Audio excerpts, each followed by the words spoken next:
First of all, I have to apologize.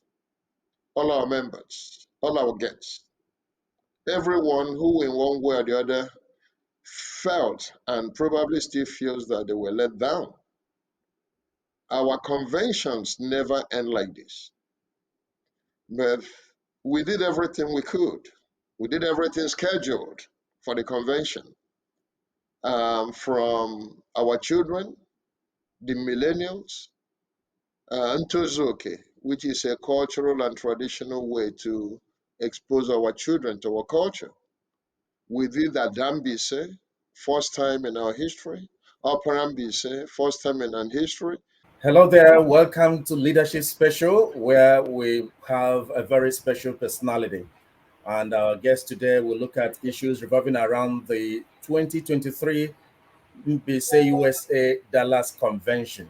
And I have no other person other than the national president of Mbaise USA, High Chief Sir S.O.S Echendu. It's our pleasure to have you, sir. Good evening, my sister Isioma and Ambassador Cliff. Yeah, with Pleasure me to be on here. the interview beat is one and only Ezioma Anosike. Ezioma, you're welcome. Thank you. So, going directly to you, Mr. President, all the planning for 1 year and the convention has come and gone. Let's have your picture of what transpired, of what you witnessed, of what happened, at this Dallas convention. Right, thank you for taking the time to have me um, address our people on what actually happened. But before I go into that, I will thank the organizers, the National Convention Chairman, Bettels, Co-Chair, Honorable Paul Onohan, the local organizing convention committee chairperson, Chief Kelechi, Chief Dr. Sir Kelechi Eke, the local chapter Mbaise Community Association of Dallas, Chief S.O.S Echendu, all the committee members, the Vice President and Chief S.O.S who was in charge of coordinating the donations and fundraising. I have to thank the communication team, public relations, everyone. I'm not going to for time mention everybody's name, but highly eternally grateful to all of them for helping to bring Mbaise people of all economic strata, all stratifications, all ages, gender, to come to Dallas. Some spent 5 days, some 4 days, some 3 days, some spent a week. Some are still in Dallas. It's a huge achievement, and every Mbaise person should be very proud of what the efforts to bring Mbaise people together for our own self-development and upliftment. So you were talking about that. That's well taken. Now let's go into a particular issue. People have two narratives relating to this very convention. One talk about how we say people overwhelmed Dallas, and the other aspect is the intervention of the police at the climax of that very convention. Can you give us your perspective on this? Sometimes successes are confronted with and to an extent by challenges. So in this case, we had a challenge, and that challenge was a large gathering of people who believe in themselves and who want to come together to do something for their community back home and here as well. That was why the planners they got a hotel that will accommodate or feed 706 people. In addition to that, we got another hall for the children that will accommodate 120 children.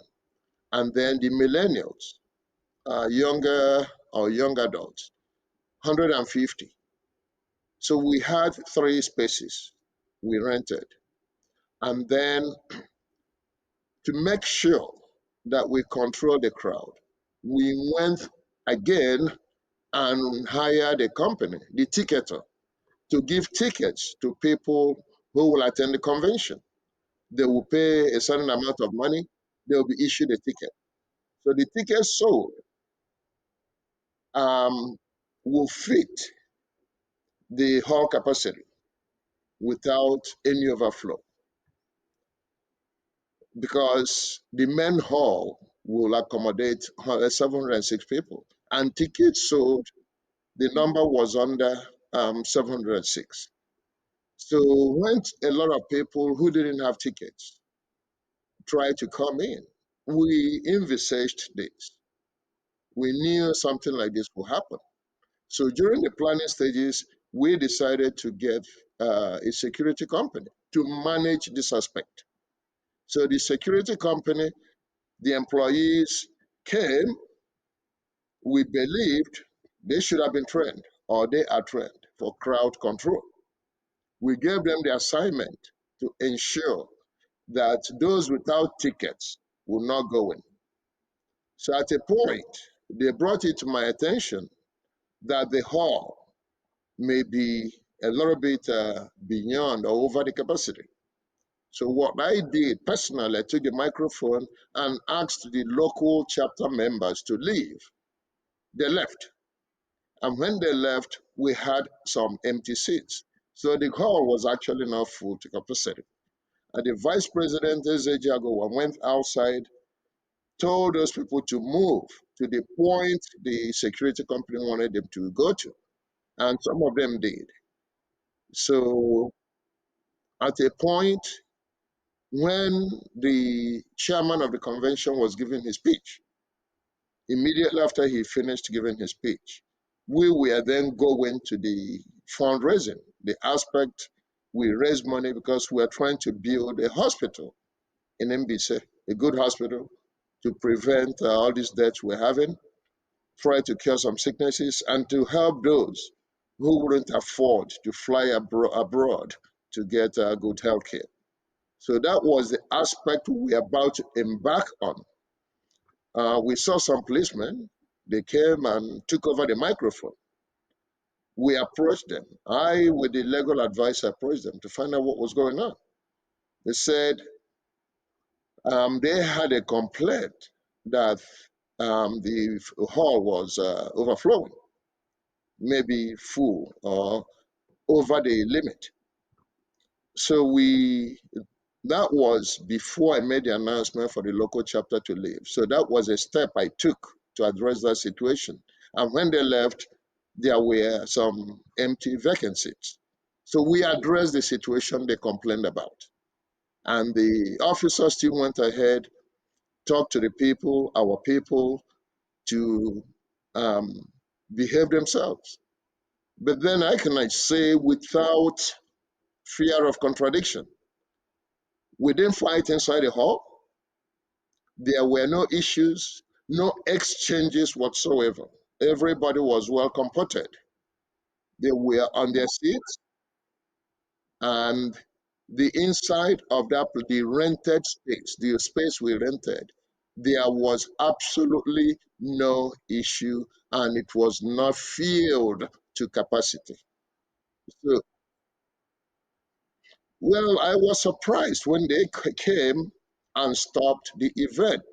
We had not collected any dime as at that point. That was the time we were going to give the microphone to the chairman to make his donation.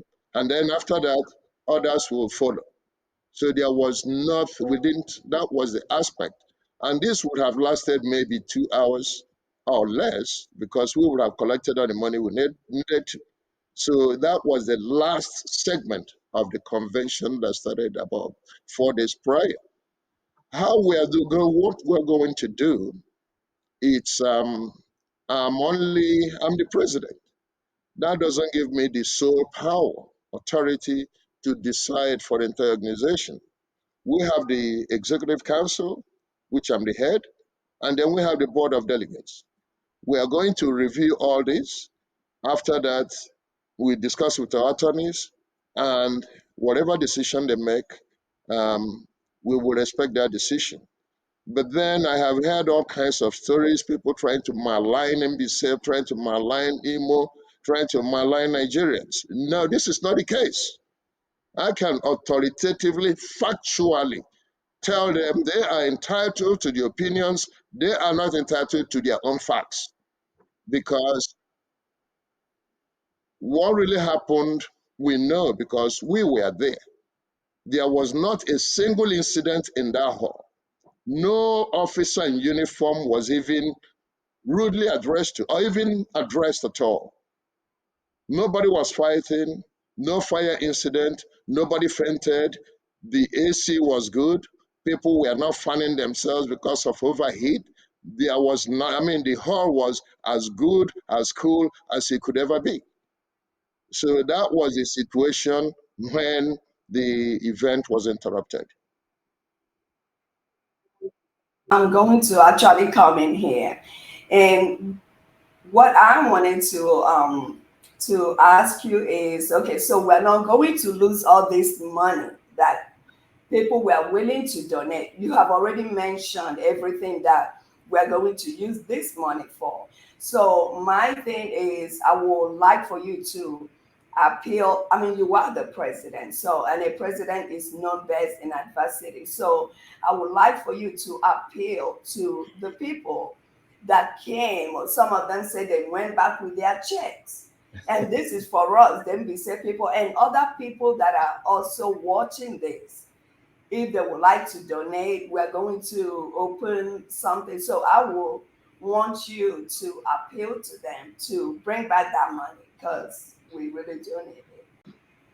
One thing is, I have been able to reach out to some of our big donors, and they have advised us on what to, some of them have given us useful advice on what to do.